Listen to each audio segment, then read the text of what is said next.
Oke guys, kita balik lagi gimana caranya untuk menarik kurikulum MIT untuk bisa dipahami oleh vocational school ya atau SMK gitu. Saya pikir ini sebuah challenge yang cukup menarik gitu ya.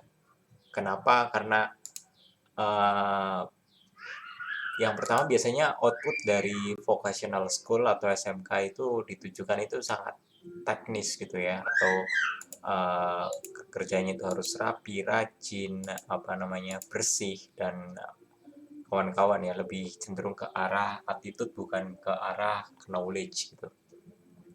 Sementara kalau kita mempelajari dari MIT sendiri itu kan ya, itu uh, terkesan lebih apa namanya, lebih knowledge itu ya, selalu menggunakan thinking gitu ya, bukan sekedar doing gitu. Uh, dan tapi ada satu hal yang paling kita bisa apa namanya, peluang ya, opportunity, bahwa kurikulum di SMK itu nggak terlalu padat gitu ya.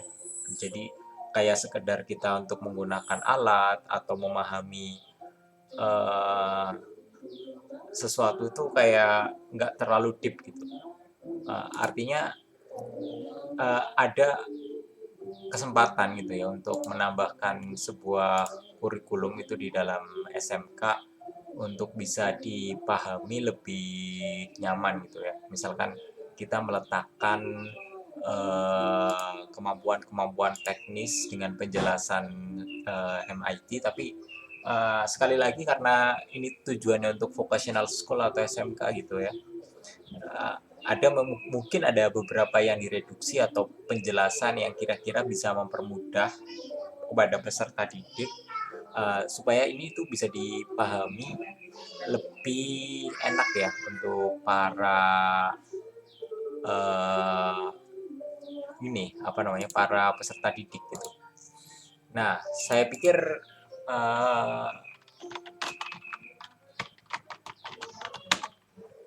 ini bisa masih masih feasible untuk dimasukkan di kurikulum SMK gitu ya.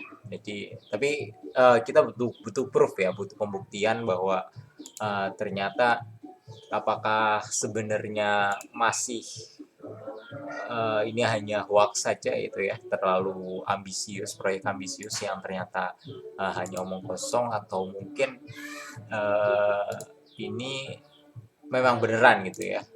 Memang sebenarnya kita itu bisa meletakkan kurikulum-kurikulum MIT itu ya di dalam dunia SMK gitu, tanpa uh, tanpa mau tanpa nyusahin ke anak SMK itu sendiri ya. Uh, jadi saya pikir mungkin ada beberapa tahap yang perlu diperhatikan gitu untuk mendidik anak SMK. Yang pertama, tingkat kesusahannya itu bukan pada cara kita untuk memahami, tapi membuat para peserta didik itu ingin untuk memahami itu kayaknya lebih susah ya, dari gambaran saya pas ketika saya masih SMA, SMP gitu ya. Bukan pada kemampuan kecerdasan yang kurang untuk memahami sebuah permasalahan uh, yang lebih mendalam gitu, tapi hasrat untuk memahami itu tuh lebih mendalam itu kayaknya lebih susah gitu. Bahkan mungkin ini juga kejadian juga di university gitu ya, di mahasiswa itu sebenarnya masalahnya itu bukan pada kemampuan untuk memahaminya lebih mudah gitu ya, lebih susah gitu, tapi hasratnya untuk memahaminya itu lebih kurang gitu. Jadi kita bisa melakukan pukulan pada titik itu gitu. Jadi mungkin kita akan menambahkan beberapa penjelasan tentang materi fiber optik gitu ya. Kemudian kita gabungkan dengan penalaran yang di MIT lakukan gitu ya. Baru kita implementasikannya itu langsung ke dalam dunia SMK. Jadi lompatannya kan cukup jauh ya, jadi kita harus memahami sesuatu yang sangat deep di MIT, tapi langsung mau diimplementasikan ya, padahal bahkan secara teoretik aja itu masih susah gitu. Jadi inilah challenge-nya apa ya namanya, menunjukkan bahwa kualitas Ajis Fauzi itu bukan ecek-ecek gitu ya.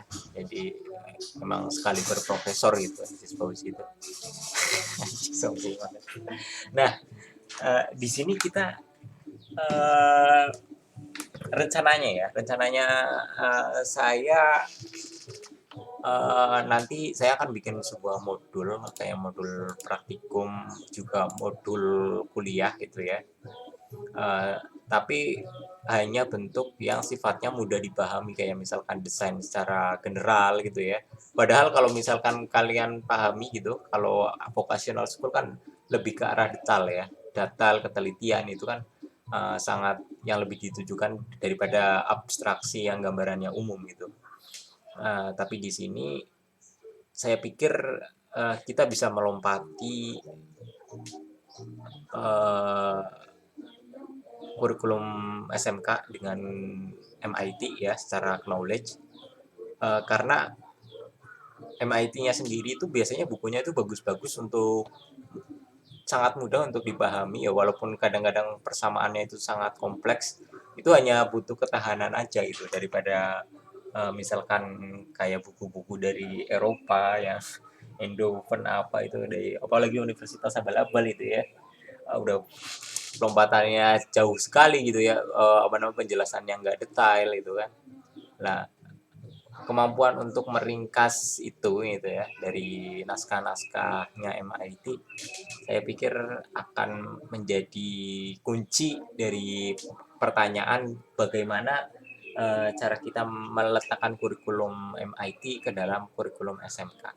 Saya pikir ini nggak akan membebani peserta didik di SMK. Terus karena materinya memang nggak terlalu padat. Ya, yang kedua, uh, saya akan berusaha untuk membuat kurikulum ini menjadi lebih menyenangkan. Itu aja presentasi saya ya. Oke, cukup sekian. Terima kasih.